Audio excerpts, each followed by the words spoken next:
Five, four, three, two, one. Welcome. You are listening to Seth Mindcast.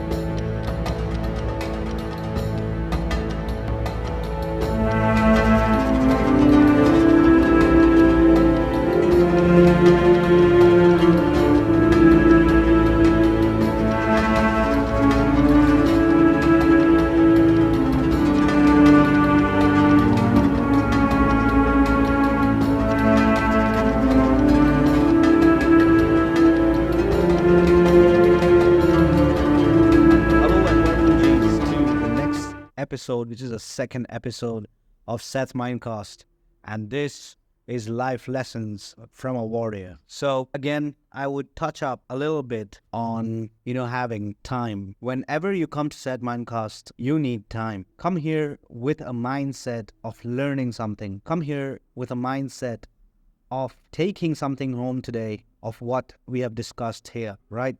This is just a start of Seth Mindcast.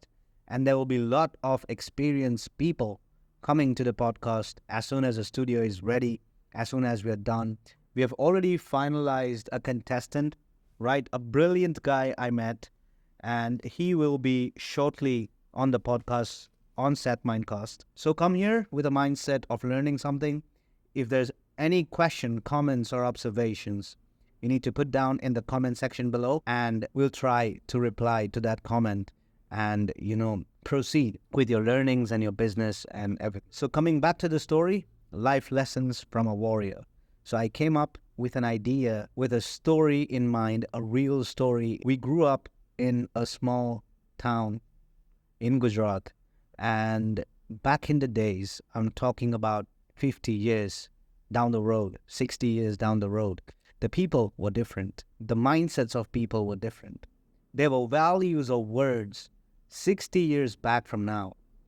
As in, say somebody has a land 60 years back from now, the guy commits to sell the land to somebody and there's a price which is fixed, and a second person comes with an offer for a better price. The owner would refuse to sell the land to the better deal because he's already given a word to the person before. So there was no value of money then, just words. I have given my commitment to somebody and somebody owns that land now. That's it.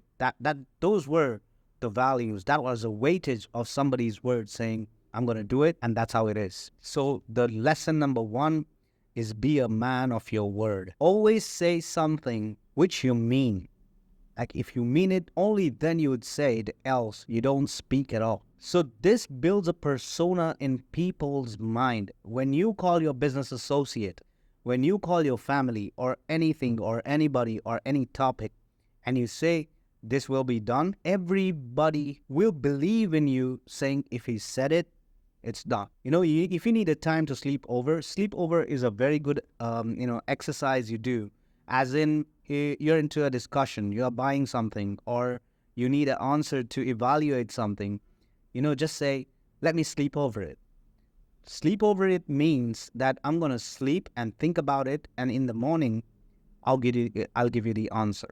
So this is a practice which a lot of scholars in the past did, which means they would go to sleep with their thought or the problem. And then, there are two brains you have, like the conscious and the subconscious. It is said that when you sleep, your conscious goes dim, conscious kind of goes to sleep. Let's take it that way. And your subconscious kind of repeats your last thoughts. And that's how dreams are produced. Even in exams, what I used to do is, I had a small experiment where, I slept with the most difficult question in my mind at night. You keep repeating that. You keep repeating that until you are dizzy and you fall back to sleep. And in the morning, that idea would be so clear in your mind that, you'll have the answer, or you'll have the understanding of the answer where you can formulate the answer that way. So sleep over it. If you cannot commit to something, sleep over that. and later on decide and just say what you will do. I'm going to buy a Lamborghini in 2025. You said this.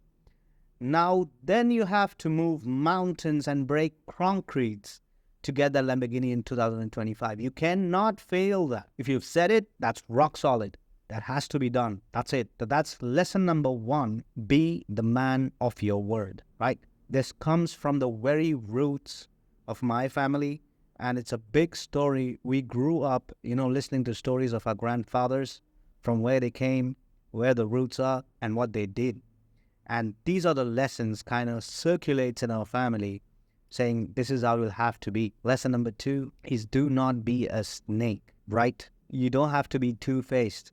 It's very, very, very easy to be one-faced, and that's it. If you lie once, 100 lies would pile up, and you'll have to keep up to those lies. What I've said to somebody, you'll have to remember that, and then, build on that lie. And that's that's not kind of a good way to, go through with people, with life. So do not be a snake, right? Be one-faced, say what you mean, and that's it. Even if it is something so direct as a no, that's fine. The guy in front of you will feel bad, sad, or disappointed because you've rejected his idea, you have rejected his, will or whatever, but he said no at the spot, and that's it. Sometimes people say no. I've been talking to a lot of people, and, sometimes they say no to me, and then there's a big, huge, long explanation to why they said no. That's not required. That's really not required. Just say no, that's it. Finish. Why do you want to explain? Okay, I would not be able to come to this place with you because so-and-so. Why? No, bro, I'm busy. No, I'm so sorry. Not this time, bro. Maybe next time. Right? So, mean what you say, and don't be a two-faced snake where you say something and then you fail your commitment. Right? And then, there is an aura which is being created in people's mind saying, okay, he said yes, but, it's not that sure, because only if he makes it to the trip, then we would understand he said yes. So why do you want people to be in that limbo? Think that about you. Right now, I have people in my list where I give them a call. They will stop their meetings. They will stop their whatever they're doing and receive my calls. I don't call for vague conversations. If I call, there is something important. If I call, there is money to be made, right? If I call, there's value in what I say. So you need to have that particular mindset. Now let's go to number 3. These are all the life lessons I have learned from my ancestors and from the stories people would tell me. Stand for the poor. It's not like, you give out charity and then you go announcing to people that you have helped X and X. You are letting the morals of the X person you helped down. I was just going through some videos on Instagram for ideas, and I saw a video where there was a beggar sitting down, and he was kind of doing his normal routine. He did not have a leg, and he was there sitting down.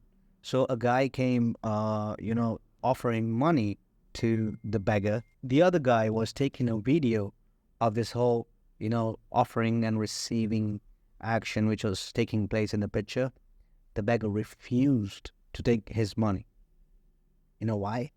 Because if you are helping somebody and you want that to be seen in the world, why? Just don't do it. It is said that, when you help somebody, only you, your creator, knows this. Not even your left hand would know that you've helped somebody, right? And according to me, this is very, very, I'm saying, how do I put it across to you? I want to put it across the right way. I'm saying this is very selfish, not in a bad way, in a good way. You know why? Because this is the rule of the universe where you help somebody with no expectations in return. The universe, or whatever you call it, the force, gives it fourfolds back to you, right? Somehow there will be people you meet, there will be situations which will be created, and you'll never fall short of the help you have given outside. Bias to any religion. Exactly. Bias to any religion, bias to anything. If anybody comes to your door, the guy is being sent to you from the creator above, right? For a reason. Do not let them go back empty-handed. I'm not saying that you shell out all your wealth to them. Just give them something and they go with that something outside. That's all I'm saying. Keep a helping nature. I was listening to somebody and he said, be like an ocean. The ocean is too full. You have heard of a phrase where, you put buckets in the ocean, you take the water out. The ocean will never fall short of water. When you go to take water from the ocean, right, does it ask you, which religion do you belong to? Who are you? What's your social status? Do you have any questions? Like an ocean, just give it. The person above gave you, and you give it in his way. Maybe somebody needs that more than you. So have a helping nature, and this is a very, very, very good way to go through with life. You will feel amazing, and for you to feel amazing, it's physics, right? Where if you are having a positive thought, it pulls out 15 positive thoughts towards you, and it kind of builds and energizes the original thought, right? So you feeling good is very, very important. If something pinches you in a day, and because of that, your whole day you have been cribbing and abusing and whatever you do whenever you're feeling bad, it's going to pull more towards you till you reset. So rather, just let it go.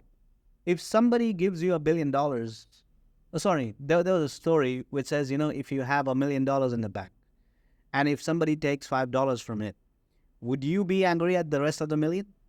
No. It's okay. Let it go. Things which are not in your control. You cannot control everything. You cannot control the weather. You cannot control your health. You cannot control everything, right? Just let it be. Let it take its original form, right? The only thing you can keep in control is your mind.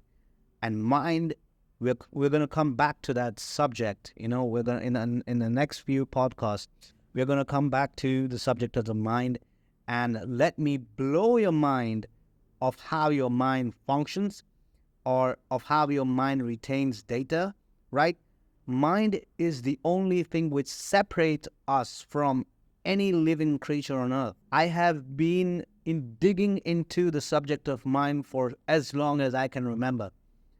There are tricks. You will be shocked if I would say that I can store something in your mind for a lifetime and you will never forget that. There's a way to do it. There are tips and tricks. So far, these are the life lessons I'm putting across to you. I don't want to drag this a little bit more. So if you really liked the video, stay tuned. And I'm not a kind of person where somebody was teaching me that the first 5 minutes are very important. The first 10 seconds are very important in the YouTube for your video for people to watch. What I believe is people of my wavelength and people of my caliber will join me somehow or the other. The person who needs to listen to topics like this would be attracted to this. That's it. We're not looking forward to make fortune on YouTube. No, that's not our goal.